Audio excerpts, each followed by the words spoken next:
He was born on December 29, 2007, in Ipswich, Queensland, one of 7 children in a family that had survived war, displacement, and years of uncertainty. His parents, Monica and Bona, fled South Sudan during a civil war, spent years rebuilding their lives in Egypt, and arrived in Australia in 2005. 2 years later, Gout came into the world, not into comfort, not into privilege, but into a house built entirely on survival. The first time anyone saw him run, he was not supposed to be there.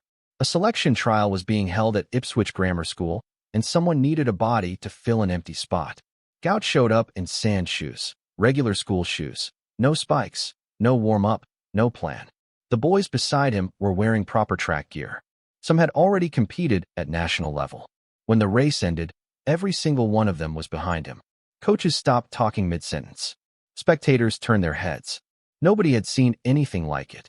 But breaking records in sand shoes is one thing. Believing you belong on a world stage is something completely different. And that belief was nowhere inside Gout Gout. Not yet. That changed in 2021, when a woman named Dee Shepherd sat down across from him and said 4 words that would redirect the entire course of his life. She looked him in the eye and told him, "You could be great." Years later, Gout described what that moment felt like. He said it was the first time anyone had ever told him something like that. Think about that. This kid had beaten trained sprinters without a single day of track training. He had broken every school record placed in front of him. And in all that time, not one person had looked at him and said those words. Dee Shepherd was not a typical coach. She had no formal athletics background. When her son was young and fast, and she wanted to become the school track coach, she was told only school employees could apply. So she quit her supermarket job and took a position handing out school uniforms just to be eligible. The first time she watched Gout run, she walked straight to the junior school headmaster and told him, "Watch me. I am going to make that one a champion." He thought she was joking. She never jokes. What followed was a rise that the sport of athletics was not ready for. At 15, Gout broke the Australian under-18 200-meter record. At 16, he ran 10.29 seconds in the 100 meters. Then, in that same year, he did something nobody in Australian athletics thought was possible. He erased Peter Norman's national 200-meter record, a mark that had stood for 56 years since the 1968 Mexico City Olympics. Athletes do not erase 56-year-old records at 16. Gout Gout did. Adidas signed him before he even finished high school. Then came the moment that stopped the entire sprint world cold.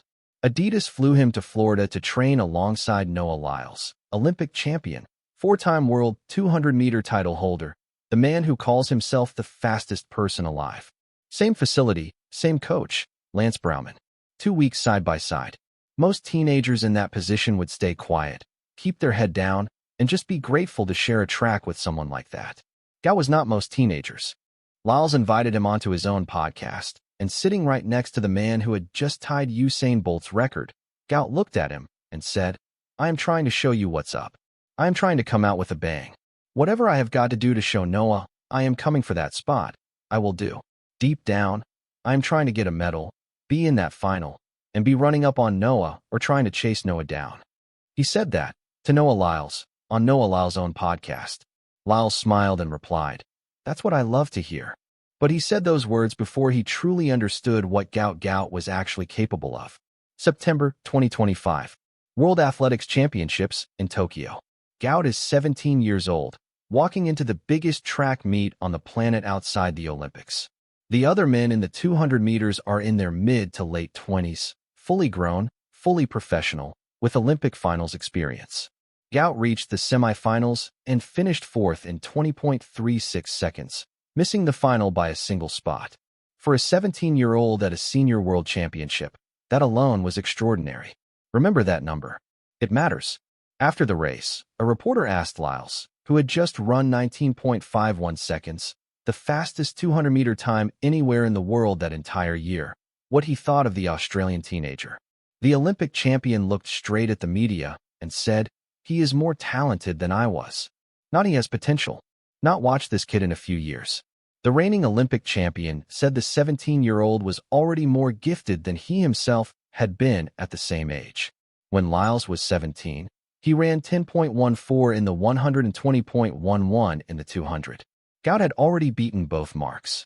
Then on February 21st, 2026, at a small Saturday morning club meet in Brisbane, Gout ran 10.00 seconds flat in the 100 meters. No big cameras. Tiny crowd.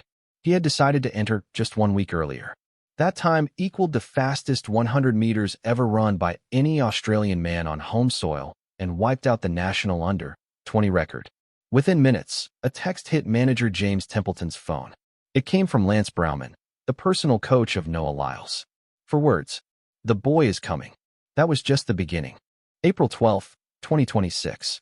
Sydney Olympic Park Athletic Center, the same track built for the Sydney 2000 Olympics.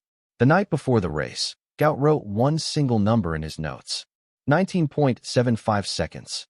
He repeated it to himself the entire week. When the gun fired, 22-year-old Aidan Murphy pushed him harder through the curve than anyone expected. Gout found a gear he had never used before. He crossed the line in 19.67 seconds. Now go back to Tokyo.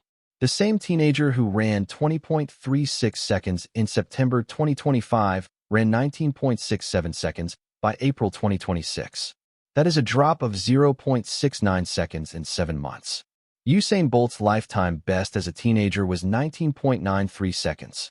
Gout Gout at 18 is now 0.26 seconds faster than the greatest sprinter in human history was at the exact same point in his career. He broke the official world under-20 record.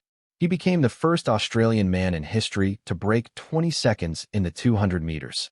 And on raw times, that run would have earned a bronze medal at the Paris 2024 Olympics, directly ahead of Noah Lyles. After crossing the line, Gout said, "I wrote down 19.75. For the past week in my head, I was telling myself I am running 19.75. And obviously 19.67. You have got to love it." The gap to the world ceiling is still real. Lyles holds the American record at 19.31. Letzel Tebogo has gone under 19.50. But Gout addressed this himself after Tokyo, and his answer was simple and devastating. "The thing I have on them is time. They may not have 15 years, but I have got 15 years for sure. If I can do this at 17, I will be even better at 25. He will be 24 years old when Brisbane hosts the 2032 Olympics.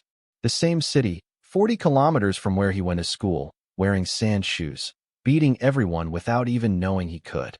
The kid who sat on Noah Lyles' podcast and said he was coming for his spot is no longer just talking.